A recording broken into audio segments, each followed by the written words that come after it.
Hello everybody, welcome back. It's week 14. No, it's not. It's week 13 of Twitterati, the last week of something in that year of 2000 and all that stuff. Twitterati, go. Have you ever been in a conference No. and sat behind you, there's someone making some really irritating comments? Loads.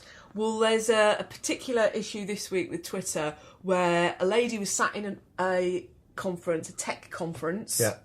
And she heard some innuendos being passed behind her about dongles, big dongles, and just some sexual references to the speaker. Yeah.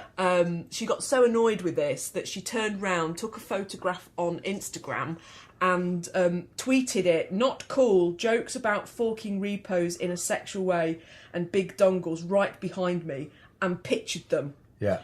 The guy got made redundant, or he got sacked. Yeah.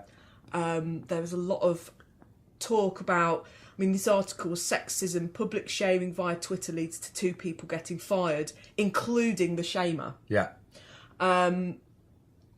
How do you, troubleshooting and whistleblowing, I think it's a huge thing.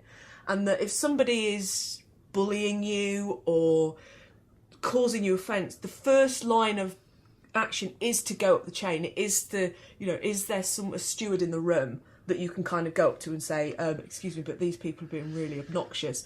Often you get ignored. Where do you go from there? But at least you've gone through, I think not doing it publicly first. I think the thing for me is that we've kind of lost sight a little bit of what the rules and regulations of a space are about, because the conference itself has rules as to your conduct within that space. Yeah. Right? And I think we've kind of we take those for granted, right? Period. We do. We take those for granted. We do, but as I say, I also have a little bit of sympathy with. I was going to get to the sympathy. Okay. I was totally going to get to sympathy. You've got to remember that this was a developers conference, and I would say that there'll be a fair percentage of that crowd that are not into social media.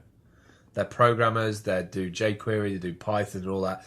They're head in code, 9 to 5 or whatever their work hours, bashing out code. They're probably quite socially inept in terms of maintaining social connections. They probably have 2 or 3 friends or 4 or 5 friends that they get together that probably are all programmers. Yeah. She's probably one of the most social people there using Twitter. An innuendo is a curious one because it's kind of it's a humour connection, isn't it? That quite often you'll have certain in-jokes and words that trigger off a community sense of humour. Kind of makes the guys look pretty darn desperate, to be honest. Like, for me, saying things like that. Oh, they obviously said it at a certain volume. Yeah. So that other people would hear. And the look on one of the guys' faces is sort of like, he knows he's done wrong and he thinks it's funny. And so, in some ways, I'm sort of behind her, that she's sort of like, I don't need to be hearing. It is a really tricky... It's a tricky one in terms of the knee-jerk reaction that, women are exploited and victimised, and why shouldn't we stand up for ourselves? But I think we do have to go through the official channels. The chances are, if you do go to an organising body and you say, there's a guy sat behind me, he's been a really knob, they'll go, we'll move. And it's like, well... No, I want a bit more it's, they shouldn't be saying that. So I think I can see where her intrepidation came, and the empowerment of going, tosser. Yeah.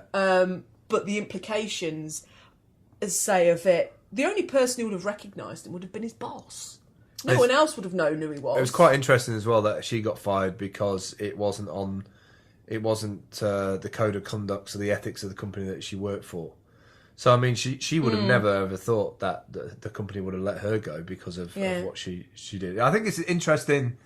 I think it's an interesting place that we're at now, where where social is. It's interesting. A little bit of an explanation that Richards wrote a blog.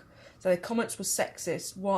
In her opinion, while one of the male developers revealed that he had been let go from his job as a result of public shaming, and said while he had been making a joke about the male anatomy by referring to big dongles, a piece of tech hardware, forking is a term he and his colleagues used to denote high forms of flattery.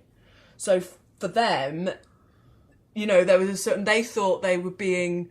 Well, that's fine if everybody knows that. Exactly. That's the There's problem. an in-joke thing, isn't it? But this is what is interesting, Yeah. is that we're finding this world of short URL, short terminology. Yeah. And if people don't know it, they could take offence to it. I think this is the start of many. To be honest. Well, that's it for this week's Twitterati. Do follow at Seller54, at PCM Creative. At Phil Campbell. We haven't done any of those introductions today. We haven't. No. Seller54.tv to watch the shows. We now have 75 members on the Google Plus. Cool. We need to get to 100 because I just like that number. And Seller54.com if you want to see more of a showcase. But if you want to watch the shows, Seller54.tv. See you next week. Bye.